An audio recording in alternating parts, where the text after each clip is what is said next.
this hangout on air is live. When did that happen? Oh, it must have been after I pushed the button. Oh, seats are actually still available for Ghostbusters tomorrow at the Alamo. ORLY. You know, I like the idea of the Alamo. I actually don't like. I wasn't all that bowled You mean over. the Alamo Draft House? Not Yeah, the Alamo Draft House. the Not historical the site in San Antonio. Okay. Or the movie, or the cry. Just, I mean, yeah, I guess it's kind of cool. You could be served while you're watching a movie and stuff, but it's like, it's kind of distracting. No, it's lovely. It's lovely, and Alamo Draft House does it right. Yeah. I mean, I shouldn't say no. You obviously find it No, distracting. your opinion's invalid, Roger. Cut it down. Well, no, it's just like I probably is because a bulk of my movie watching used to be like in the after work. So it'd be like you would be in a theater and there wouldn't be a lot of people. It would be dark. It was quiet, and I could just concentrate on the movie. Well, yeah, don't go to the the Alamo Draft House or the Arlington Draft House. If you want that, you're absolutely right. I loved the Arlington Draft House, which is why I just said that, because in Arlington, Virginia, that was the first time I ever had that experience where people brought me food and drink while I was watching a movie. It was amazing. Caesar, we bring you gifts. Yeah, I actually really dig it. It's definitely an expensive treat, though. Yeah, and the thing about the Alamo that they do right is Alamo Draft House gives you high quality selections. So you're like, well, I'm paying too much, but at least I'm getting good things and first run movies. AMC Dine-In Theater, which is what we have over here in Marina Del Rey, they're like TGI Fridays level food. So I'm like, it's nice to go get a drink while I'm watching, but I don't really love the food. I very rarely get anything more than like pizza might be the most adventurous that I get with even Alamo. So this is my one thing about this is probably goes to my one particular quirk. Jen finds it kind of weird too. Is I don't like eating while I'm watching a movie because invariably I will be distracted by whatever I'm eating and I'll get something stuck in my teeth, and I'm gonna try to work out a unpopped popcorn kernel stuck in my teeth, and You just eat like pudding then. I don't eat. I just I'll drink water, or I'll drink an icy, but I want to concentrate on the movie. That's crazy. I even now in my new regimented eating habits, I am compulsive for popcorn. There is one thing that I will never give up, and that Did is you notice the new trick, the new thing? It's not a trick, it's an old trick. But the new thing is everybody pouring the popcorn on the tray. I hate that. Everybody's doing that now. Makes a mess. Yeah. Wait, pouring the popcorn what? You pour the popcorn on the tray that you use to carry the drinks instead of having it in the bag. What? All the kids in LA are doing it. All the kids up here do. It's annoying, and not even kids, adults, and it's We annoying. should probably start this show. All right, this is a whole nother topic. We should Yeah. probably start. All right, let's do this. Here we go. This is the Daily Tech News for Thursday, July 14th, 2016. I'm Tom Merritt. Joining me today, Justin Robert Young, host of Night Attack, WeirdThings.com, Politics, and soon, BitTorrent News. Yes, announced yesterday, BitTorrent News coming to you live from both Cleveland and Philadelphia to cover the Republican and Democratic national conventions.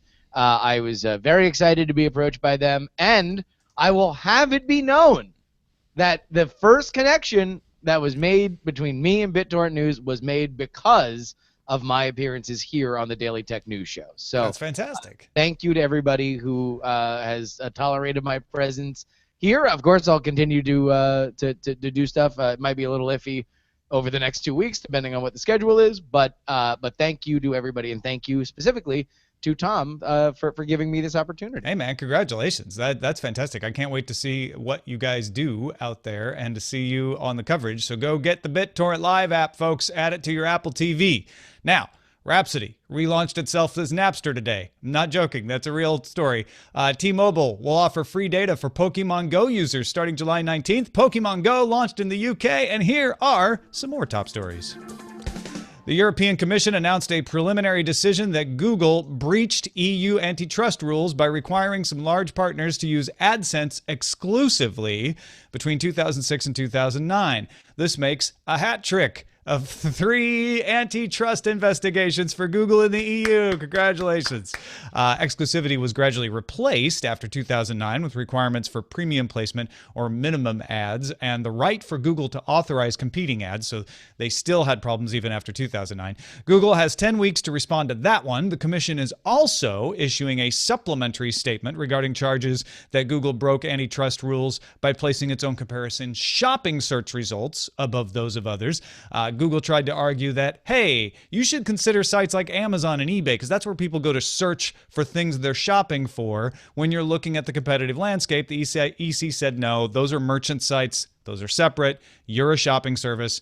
We're going to consider you separately. Google has 8 weeks to respond to those new statements. And finally, Google has been given some extra time until this autumn to respond to antitrust charges against Android. So 3's a charm for Google.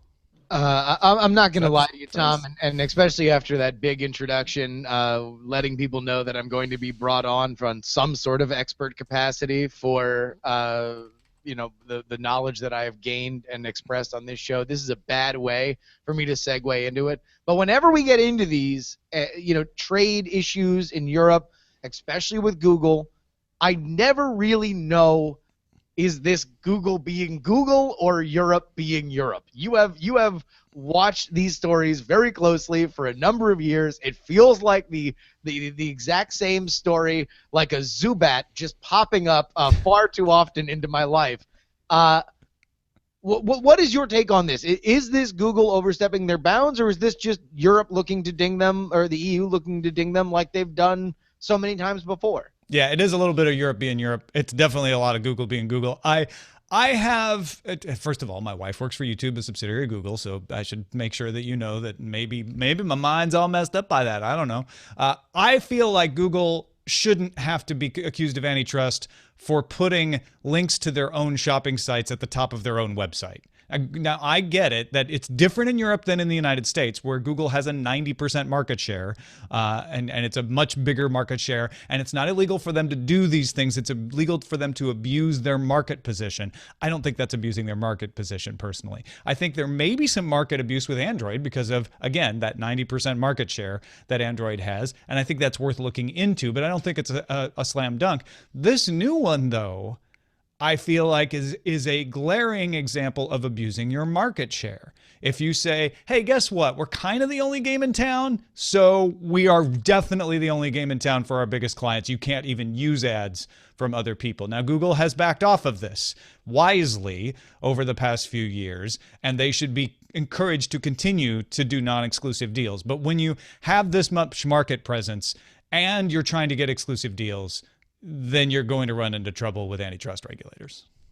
Especially in gigantic corporations where you are dealing with people that are not, that are in major markets that are not as close to the headquarters, right? Well, yeah, and Europe is especially sensitive to that because, Google is from the United States. There's data retention issues there. There's a lack of trust there. And then there's the whole Google, Apple, and others using Ireland as tax shelters, et cetera, et cetera. It's got people a little bit on edge in Europe, and so they don't want those outside businesses abusing the advantages that they've gained. Keep screwing around. They're going to be dealing with a Gexit.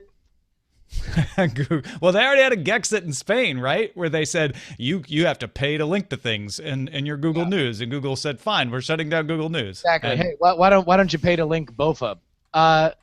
Nintendo announces the Nintendo Entertainment System, or NES Classic. The mini NES will have 30 classic games pre-installed, including Final Fantasy, Excitebike, Tecmo Bowl, and Super Mario Brothers. The unit will also come with a replica controller, which can be connected to a Wiimote for use with the Wii's Virtual Console. The Mini NES arrives on November 11th for $59.99. It has stocking stuffer auto purchase written all over it for everybody. However, I must voice this concern, something that a friend of mine and legendary Twitch streamer, Man vs. Game, pointed out, almost fell to pieces, realizing this does not play. So if anybody thinks this does not play your old cartridges. No. This is effectively an official emulator for which you can get fairly regularly now through curious means of dubious legality. You could roll your own, yeah, and Could. maybe violate some terms of service in the process. Uh, But yeah, no, it's a fair point, Justin. You will have to blow into the entire mini classic rather than just the cartridge to get it to work. Absolutely. And let me ask you this. Because for Nintendo, which has obviously, as part of the Pokemon company, had a tremendous week, explosive growth on Pokemon Go to the levels of which, I mean, I can't remember. Can you ever remember seeing anything blow up like Pokemon Go is blown? Wow, no. Pokemon Go is unique. And yet, you realize how much of Nintendo is reliant on nostalgia. They obviously have rebooted old characters and kept that IP alive by creating new games for them. Pokemon Go, obviously, through another intermediary, is an example of that. However, this is a great example of how strong hardware nostalgia is. And I know that that's something that, for me, I find as an adult that now has a little bit more discretionary income, I found myself the other day looking at eBay listings for iPods that I owned and sold, and that now, for whatever reason, I long for again, like that old. You've got iPod nostalgia. That's amazing. 5 gig Mac only FireWire port. I just want one of those back in my life, and I can't explain it.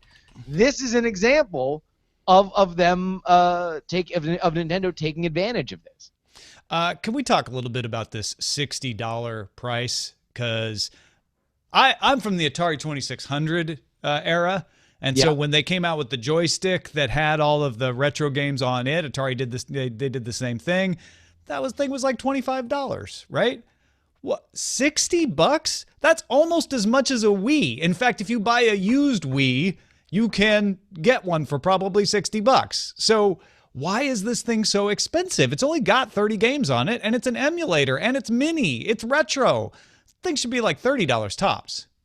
You want to know what the weird thing is about it? Because I looked at that price, and initially I'm like, oh, it's $40 off. Because in my head, I always thought of like any NES system was either, for the NES it was 100, the Super Nintendo was like 150, and then eventually they kind of creeped up and up and up. But you're right, absolutely. There's no reason why this needs to be $60 comparatively, because there are products that do exactly this, if not having more games on there as an emulator, and yet. This is 60, and initially I was totally not. I had no problem with it because I thought the NES will forever live in my brain as relative to $100.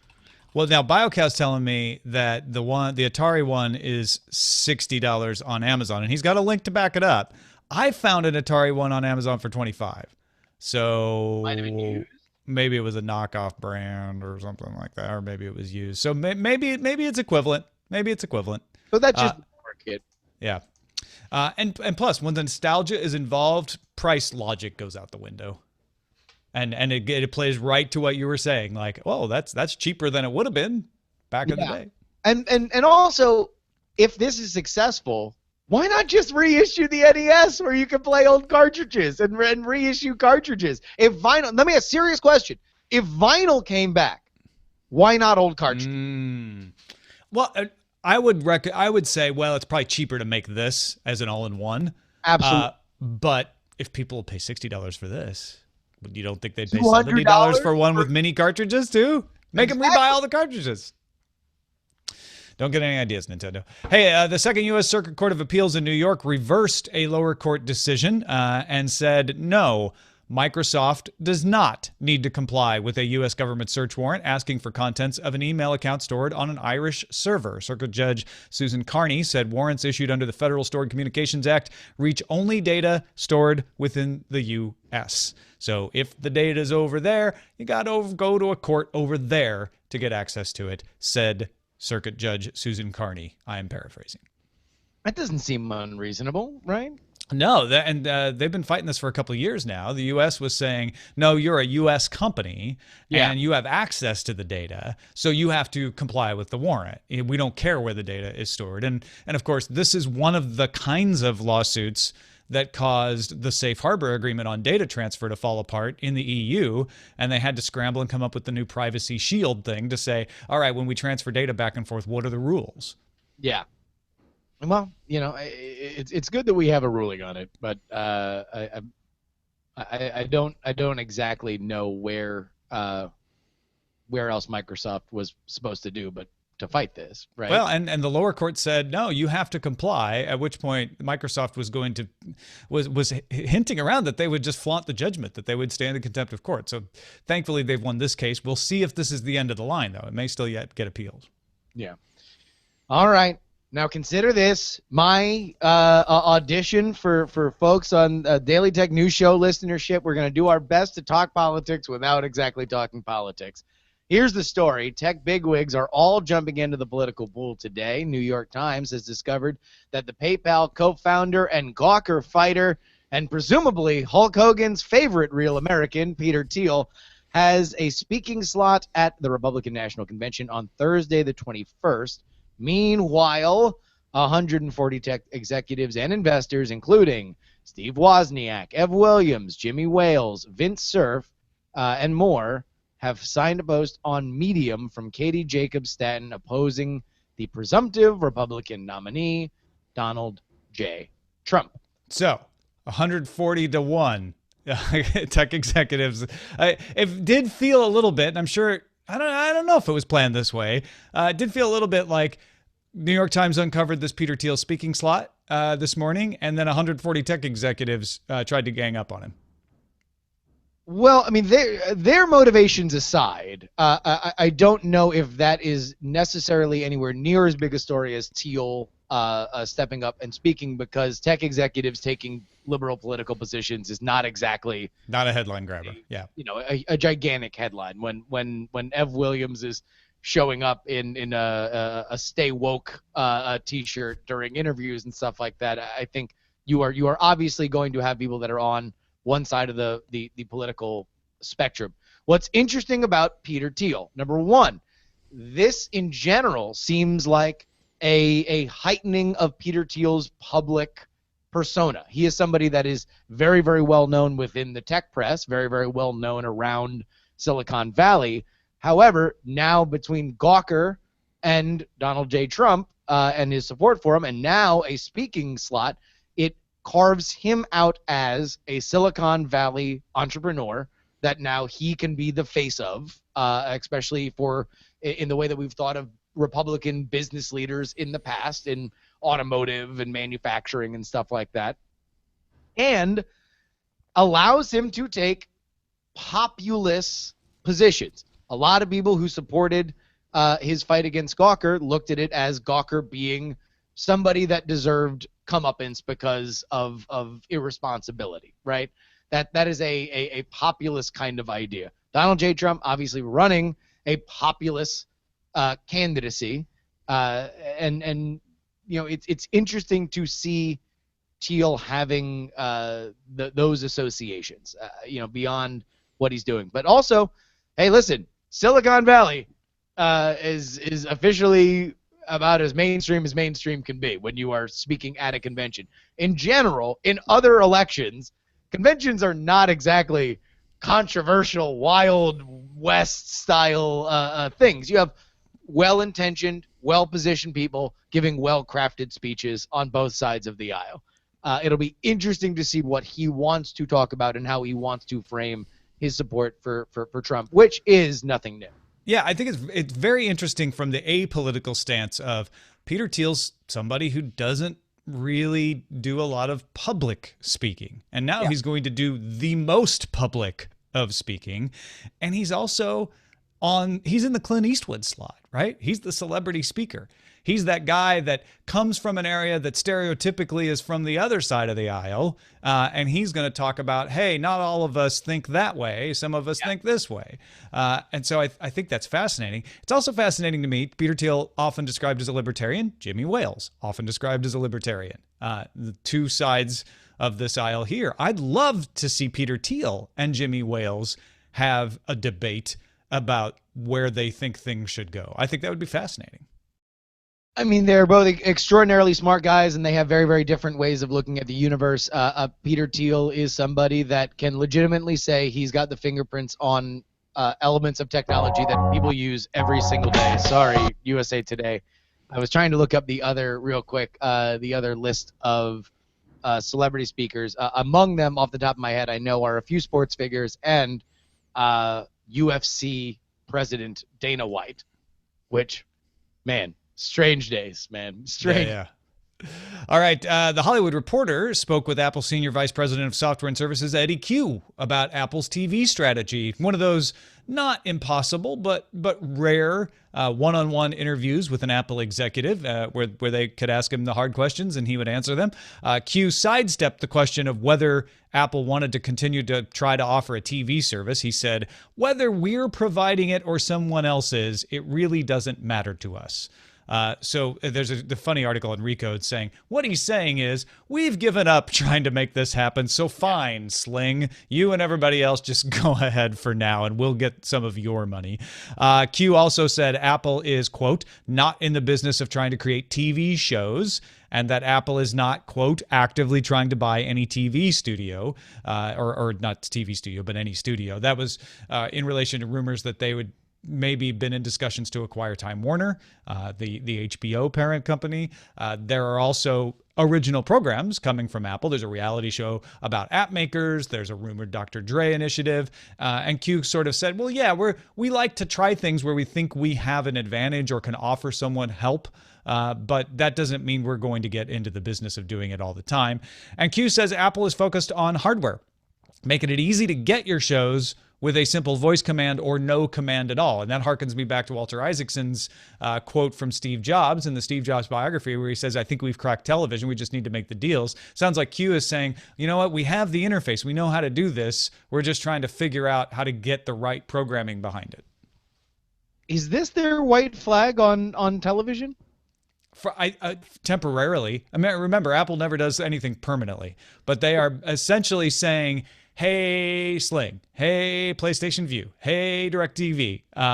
We're not competing with you anymore. We're pulling up on the accelerator there. Here's where things are different, though, and there is a time factor to it. They made the iTunes store deal that revolutionized and changed the music industry when the music industry, specifically, I guess at that point, the 5 major labels, were in a point of crisis, and they wanted to try something new. With services like Sony and Sling already now establishing beachheads and having reluctant partners come into the fold, I feel like Apple's like big first mover advantage, like they could have had with or they did have with the iTunes store, is gone. You know, I think that if they did something but now, historically, Apple likes to be the second mover anyway. So maybe that's not such a bad deal. Maybe what they're saying is, come on, everybody, make your mistakes on our platform so we can learn from you and then undermine you later. Yes. I think that they made an effort and they found that it was going to be hard, if not impossible, to get everybody under the tent, right? Yeah. And I think like what they are saying now is let's focus on the Apple TV. Or a television themselves, which has always been the big rumor. I'm curious to see if this does represent some sea change within them, and who knows. I'd be curious to see them really, really, really taking the Apple TV seriously, because I have just cut the cord 2 weeks ago. I've got a Roku that I very much enjoy. I have not tried the new Apple TV yet. I assume that it is similar in terms of focus, but I can see, as much as I like my new Roku, there are very, open sourcey, Roku-y kind of elements to it. It ain't pretty. It works, but it ain't pretty. Exactly. And, the big, gigantic, tacky ad for some television show or movie that you'll never watch that's permanently on your home screen. Like, those are little things that you just know would never happen on an Apple device ever, right? Yeah, and Apple is certainly the prettier of the interfaces. That's for sure. You feel good smoothly going around with the bloop bloop. It's very soothing to use an Apple TV. Did you notice that Roku doesn't get between you and your stuff though? Did you notice that all of HBO's wrappers all have very Apple-like kind of sounds to them? Mm-hmm. that they all just kind of move in this very like programmatic, all their graphics kind of slide in as if it were an app, and they make these kind of Apple-y chimes. Anyway, just something I'd like to notice. Valve issued a statement that it will begin sending cease and desist notifications to third-party sites that use Steam's API to facilitate gambling. A Counter-Strike global offensive player has sued several sites and accused Valve of being complicit in them. Valve denies that it has received any revenue from these sites. The gambling sites leverage the ability to buy and sell and trade in-game items like weapon skins.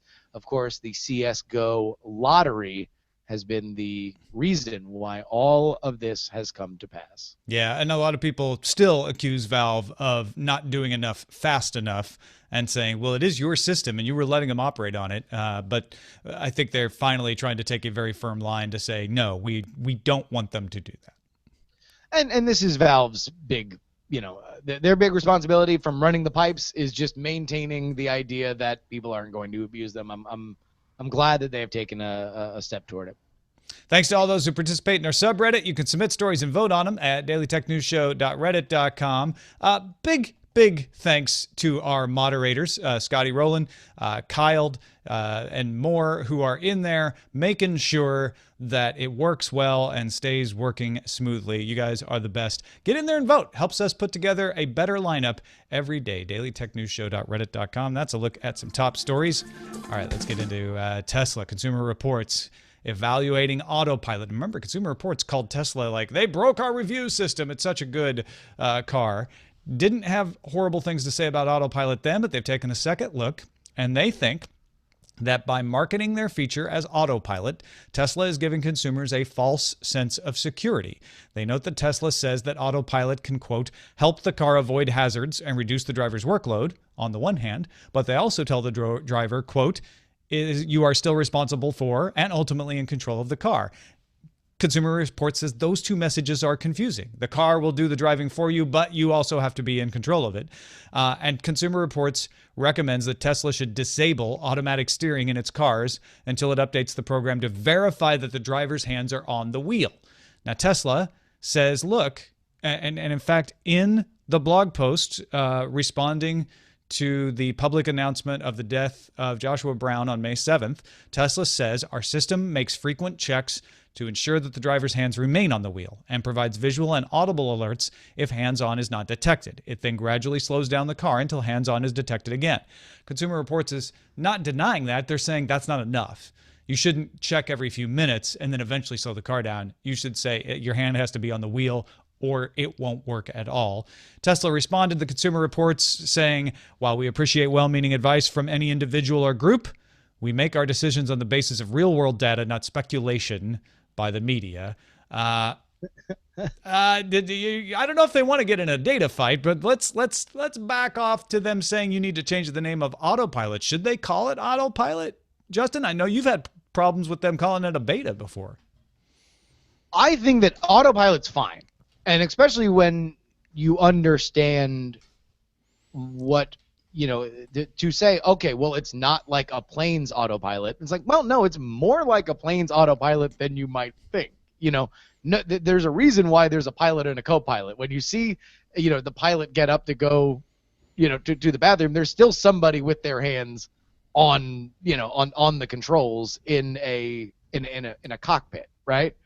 There's the idea of Autopilot beyond being just a total semantic argument of like, well, does this give too much power to the name of this more so than, let's say, cruise control, right? Would it be better if it was, driver mastery? Driver assist. I know that already exists, but something like that. You're assisting the driver implies, hey, that car is not driving itself. Autopilot, you're absolutely reasonably right that, yes, an airplane's autopilot doesn't in fact fly the plane on its own, but that's what everyone who doesn't know how it works thinks. So here's where I find this argument to start to get a little weird for me, is invariably we get to a point where now we are arguing about what most people know or don't know. And that's the focus of the conversation, and not, hey, they have to hit a button to say that they want to do this. They are told explicitly you have to have your hands on the wheel. what is more important ultimately? Somebody's semantic understanding of an idea, or all of the warnings and understanding that they get either at the dealership or in the car that instructs them exactly what to do?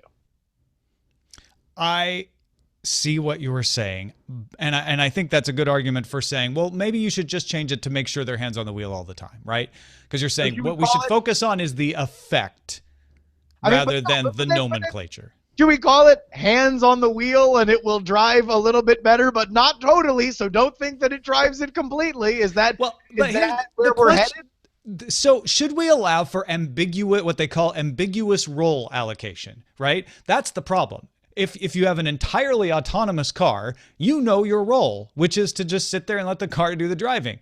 If you're driving your car that doesn't have any autonomous features, you know your role. You're responsible for everything the car does.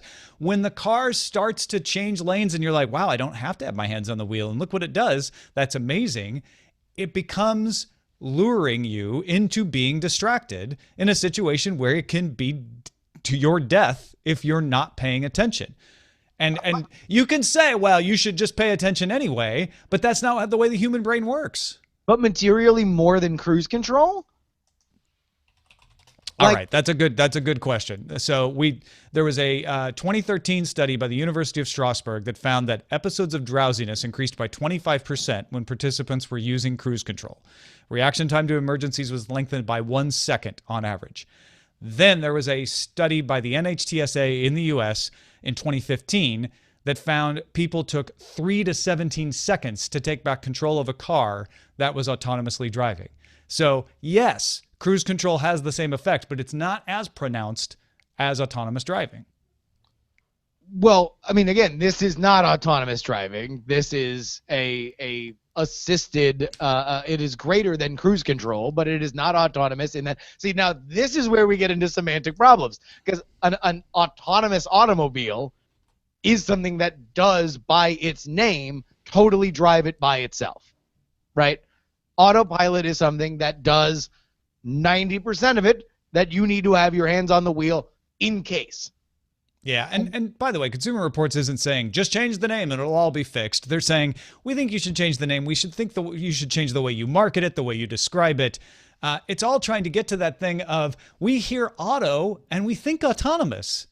And so if that's the way people think and suddenly they're not paying attention when they should, then yes, I don't think you should make this illegal. I actually don't think it should be taken out of the Tesla cars, but I do think you need to make a bigger point to people that you are still in charge of the car.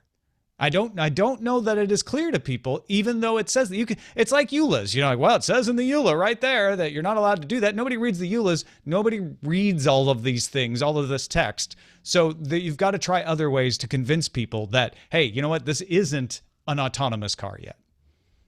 But it's not called the autonomous car. It's called Autopilot. And words mean what people think they mean. And if people think autopilot means autonomous, then that's what you got to deal with. Well, all right. So, and again, let's draw this back to the numbers. By the numbers, it is safer to be driving with autopilot than to not be, based on the known fatalities. So this has proven to be something that reduces accidents, that reduces death. Yeah, we really don't have enough data yet to say that for sure, but the early indications are that you are correct. Early indication, but that's fine, right? At best available. A lot of people, we were making the point that, look, there's been 130 million miles before there was a fatality. Average is around 100 million for a fatality in normal driving. We were making that point to say, you can't point to one death and say this is dangerous now, because it's no more dangerous now than the average driving. Other people pointed out to us like, yes, but it also doesn't mean it's safe, because it's only 130 million miles total versus the average, which is, billions of miles. And that's totally understood, right? And again, we are dealing with an early situation in terms of how stuff will pan out. It has been very clear that from Tesla, they feel very confident that this will continue to bear out, that this is something that saves lives as opposed to puts them in risk. And so from their point of view, and I don't think anybody in their right mind would say that even diehard Tesla fanboys will say that sometimes they can get a bit, shall we say, huffy in their responses, specifically when it comes to media stuff.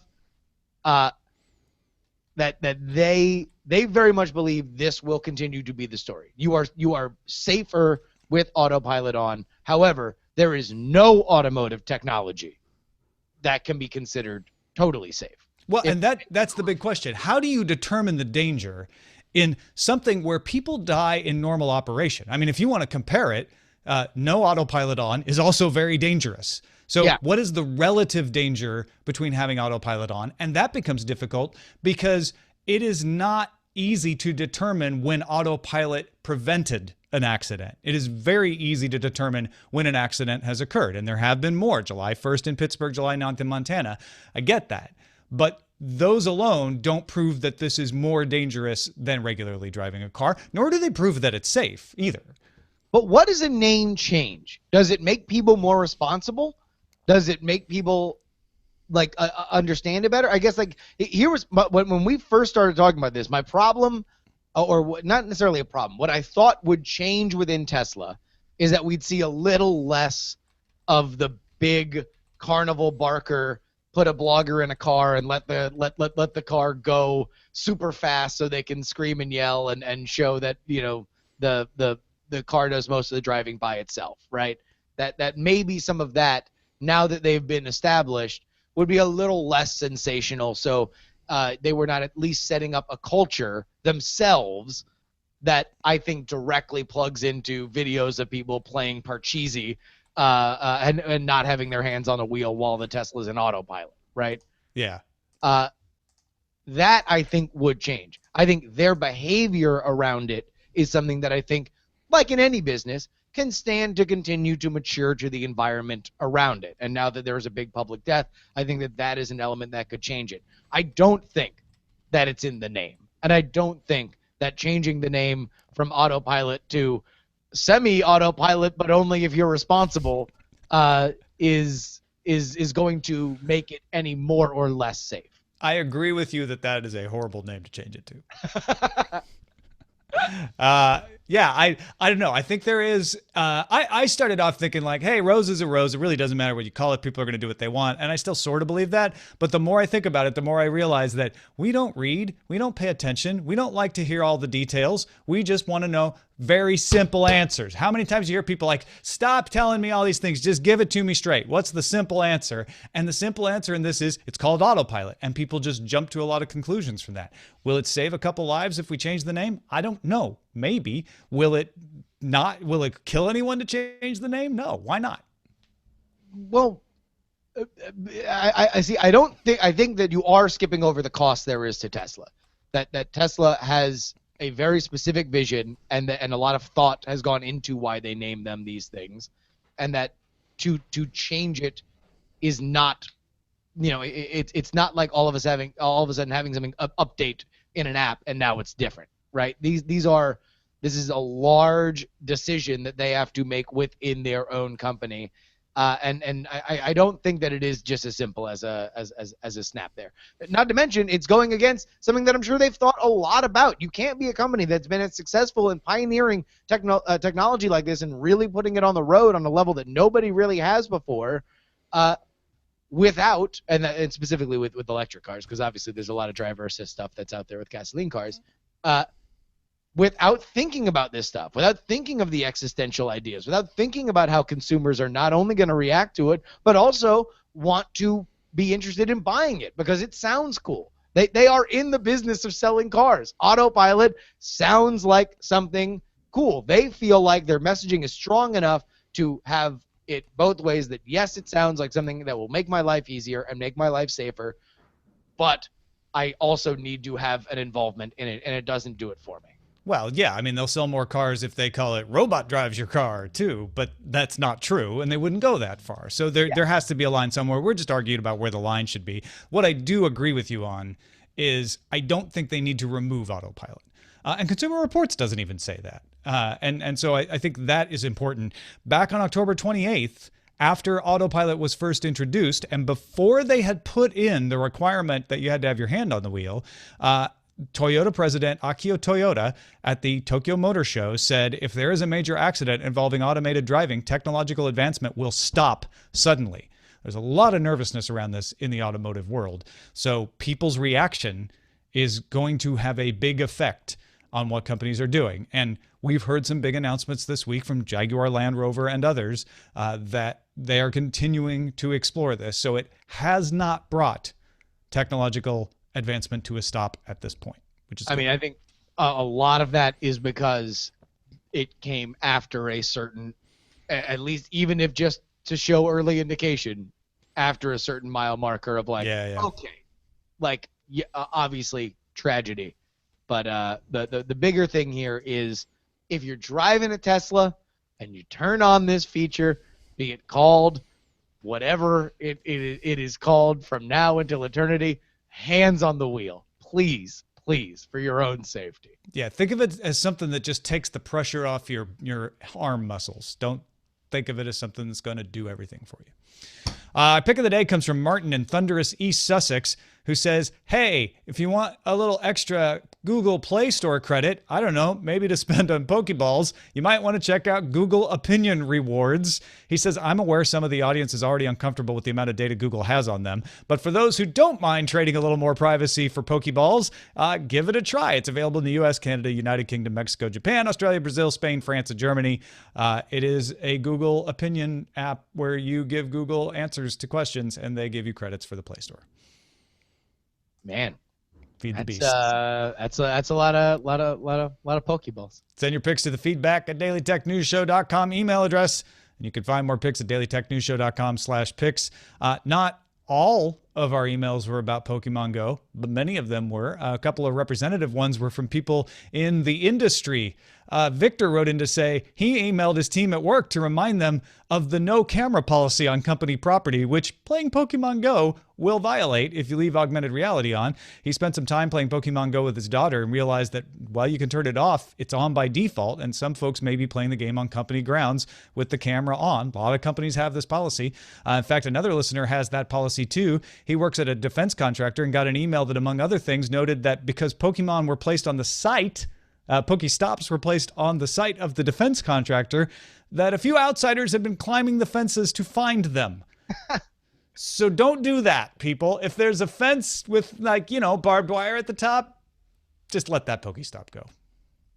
I mean, yeah, it's just a Pokestop, dude. Right? Like, there's others. There's lots of others. You only need one Pokestop, right? Like, and just every 5 minutes you can swing that sign and get all the treasures, and that'll be it. Man, you guys have talked so much about this, but it really is so remarkable. It's how much this game has taken things over. I mean, you obviously used to live in the same neighborhood that I live in now in Oakland, but right in the Lake Merritt area, it is 24/7. Yeah. 24/7 people just around the lake, because the lake is a very active spot. It's just remarkable. I took a gym for literally 3 seconds, and by the time I'd walked away, we'd lost the gym. My apologies to the rest of Team Valor. It's hard. It's hard to keep a gym. Eileen didn't even want to go in the gym by the Taco Bell. She's like, whoa, that guy's too big. Forget it. Got to train up. Hey, if we're speaking language that doesn't make any sense to you, ask your children. Thank you, Justin Robert Young. As we mentioned, soon to be covering the convention for BitTorrent News. Anything else to let people know about? Well, here, number one, follow at BitTorrent News. They have literally just put it up, so if it looks a little Spartan, don't worry, you are at the right place, at BitTorrent News. I've confirmed it with them. That's going to be the place where, as a new emerging technology, a new emerging network in a very hectic field, the biggest question I'm expecting that we are going to get is, how do I watch this and where do I go to do it? Is it available on my platform? All those questions will be able to be answered through that Twitter account. So at BitTorrent News, it's something I'll be watching, and of course, at Reply Me, Justin R. Young. To be totally honest with you, this is a tremendous opportunity. I would not have it, as I mentioned up top, without everybody who's listening, and Tom specifically. The one thing that I really want to bring, and I commend BitTorrent for bringing me on, and they are very committed to having independent voices, not the same old hacks that you've seen in the political press forever that just, circle and cycle jobs and outlets. They want independent people. That's why I'm there. This is a unique job for me, and what I want to bring is this kind of crowdsourced program, this kind of crowdsourced idea to that platform. So please continue to interact. Please continue to let me know what you think.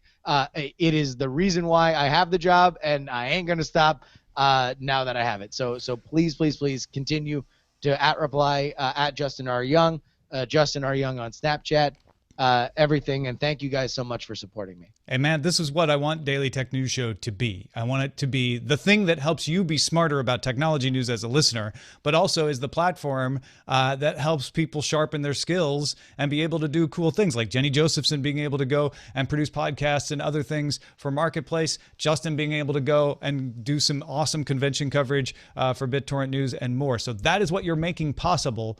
Thank you to everyone who supports the show. That's about 20% of you out there, but we love every single one of you, no matter how you support the show. You can find out how to do it at dailytechnewsshow.com/support. If you're new or you've just been meaning to do it, head there now, or go to patreon.com/DTNS. Just give us $1 a month or more. We've got some perks at the $5 level and above, including some inside information, some access to the pre and post show, which is fun, and of course the Slack channel if you're an analyst at the $20 a month level. Patreon.com/DTNS. If you just want the headlines, subscribe to our new show, Daily Tech Headlines. Get the tech news of the day in less than 10 minutes. dailytechnewsshow.com/subscribe, or search Daily Tech Headlines in your podcast app. Our email address is feedback@dailytechnewsshow.com. You can give us a call, 512-59-DAILY. Catch the show live Monday through Friday at 4:30 p.m. Eastern at alphageekradio.com and diamondclub.tv, and visit our website, dailytechnewsshow.com. Back tomorrow with Shannon Morse and Len Peralta. Talk to you then. Bonsoir, Tom. This show is part of the Frog Pants Network. Get more at frogpants.com. Diamond Club hopes you have enjoyed this program. Boom. What was that? Bonsoir, Tom. Bonsoir. Did you watch the Mr. No, I haven't watched it yet.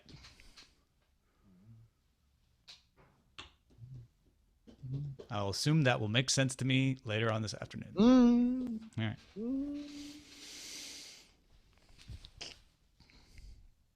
This is so how did you watch it? Did you watch it this morning? Yeah, Sling. Oh, okay. Yeah, see, I didn't watch it last night, and then this morning I was busy doing... Well, I watched the first half on Twitter. Well, I have watched the first half. That's true. I haven't watched the second half. Yeah, I watched the first half on Twitter, and then I watched the second half on Sling today. Which, by the way, it is so interesting to see, now that I'm watching so much more through Sling, through the authentication on their on-demand stuff. Like AMC, full 4 commercials, right? But at every commercial break. USA, just a little house ad. And sometimes you barely get one of those. Well, and AMC, it depends on what time of day I watch. When I was watching Better Call Saul on like Tuesday evening, I'd just get an AMC promo every break, and then it would move on. But if I was watching Preacher, if I've been watching Preacher on Monday, it's like full ad break every time. I need Preacher to pick up the pace a little bit. I feel like we're getting there based on the end of last week's show. But yeah, I feel like, come on, I fell in love with you guys because you were like BSI. Like I need Any more? I need a little bit more BSI. Hey, Roger. Oh, hey. Yeah, I'm just... What? Sorry, just show titles. Go for it. All right, what happened to that page? Tesla presents the Heuristic Auto Liaison version 9.0. Antitrust hat trick. Autopilot, enjoy responsibly. Tesla's kinda autopilot, semi-autopilot. It's autopilot, not while you sleep, pilot. Wait a minute, why is there autopilot? Enjoy responsibly versus what was the other one? Use responsibly. Roger is wrong. What did I say? What am I wrong? That's from the pre-show. Oh, Europe being Europe. What am I wrong about? I said because you said I don't like having food delivered to me during a movie. I don't. Stop Tesla. Autopilot's a podcast about TV. All right, I need a pick. Which one's the best? I like Autopilot. Enjoy responsibly. Autopilot. Enjoy responsibly. What do you think, Justin? I like that one. I like that. I like that. It's very succinct. Done. Autopilot. Enjoy responsibly.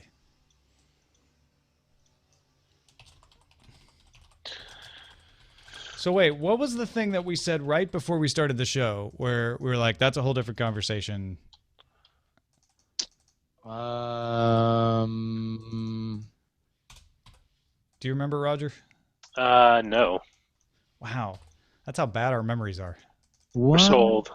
Wait a minute. Well, we talked about the BitTorrent thing. We were talking about movies and eating things during movies. Yeah. Do you want to talk about was it the Popcorn Ghostbusters on movie? Trays. We were talking about popcorn on trays. Was it that? Yeah, we were talking about popcorn on trays. So wait, all right. So wait, what are these trays? Oh, so you know how they'll give you a tray that has like the 4 drink holders in the corners? Okay. And it's gray, and it's got a flat space in the middle for your food. The plastic or the? No, they're like cardboard? Yeah, they're cardboard. They're some kind of recycled paper product. Okay, yeah, like you would get at a drive-through or something. Yeah. So people wait. So people are getting their popcorn on the tray. So they'll get one without drinks in it? Yeah, no, there won't be anything in it but the popcorn, but they'll be like, actually, I feel like I may have seen people with the drink in it too, but they're like, I just want the small popcorn on the tray so I don't have to reach in a bag.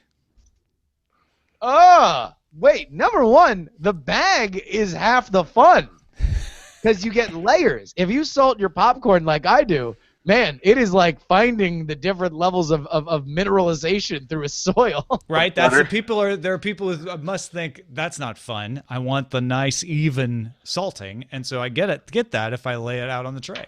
But then it gets cold, but then the bag doesn't really keep it that warm, honestly. So no, I mean, you got to eat all of it before the first credits to really enjoy movie theater popcorn. Oh yeah, definitely. I used to feel bad about that until I realized that was actually the optimal way.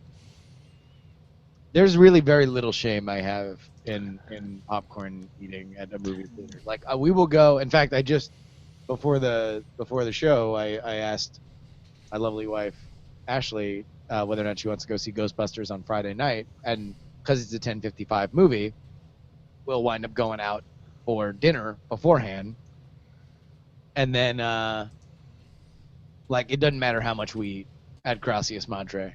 Man, we'll crush it there, and then I will get a large popcorn. Well, I mean, it'll just be popcorn because it's the Draft House, but right. It's the doesn't only matter. size they get. This isn't about whether or not I'm hungry. It's like this is the closest thing I have to heroin addiction. It's a popcorn addiction. Yeah, although they don't have bags, because you only get like the big metal bowl. Oh yeah, but that's your house. That's the high-end Alamo experience. Oh really? You get bags?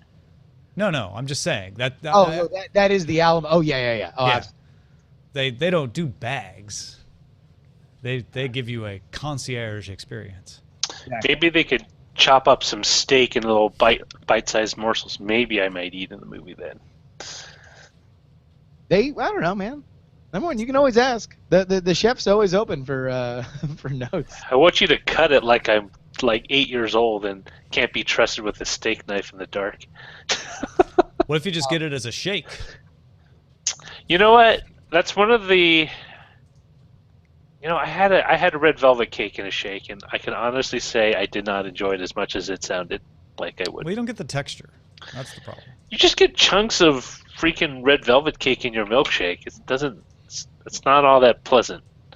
It's like getting a bubble tea, except you can't suck it through the straw. There's no boba. No. There's chunks of red velvet cake though. That's improperly blended then. No, that's your texture, Tom. You use a spoon. It That's your texture. Texture.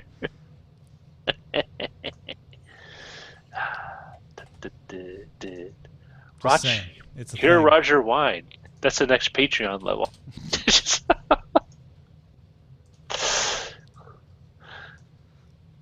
So, how are you feeling about the movie draft there, Justin?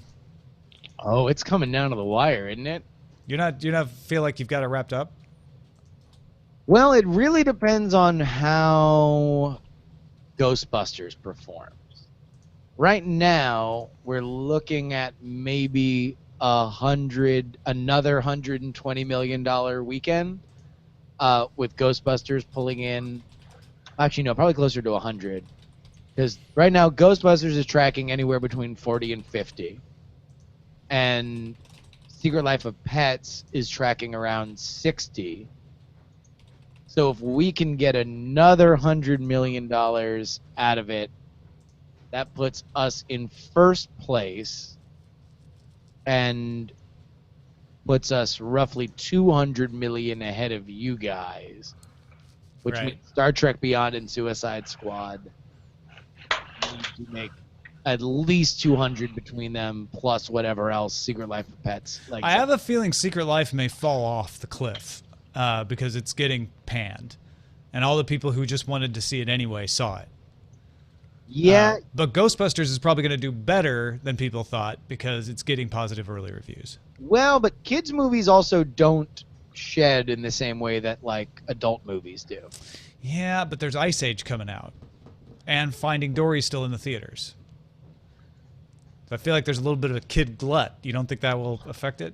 Kid Glenn. No, not. I mean, because I think kids' movies succeed because they have a premise that kids are interested in, right? Right.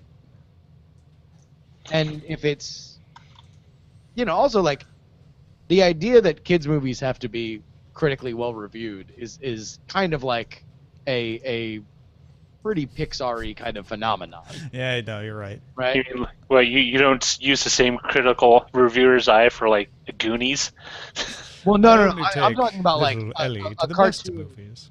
where like every 5 minutes somebody's running into a wall or farting or falling down or eating a lot of food or something like that, like just those kind of like kids movies.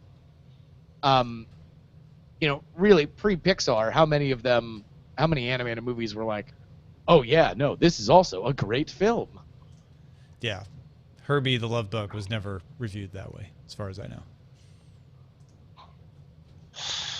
Is definitely not. I'm trying to think of a critical. By the way, Secret Life of Pets 74% on Rotten Tomatoes, Ghostbusters 75%. So Well, that's just expectation setting, isn't it? Right? They've got the same critical reviews, but because Secret Life of Pets was supposed to be great and Ghostbusters was supposed to be bad, that's interesting. That's interesting. Secret Life of Pets supposed to be great? A lot of people were like, this looks amazing, I can't wait. And then the reviews came out and they're like, it's all right.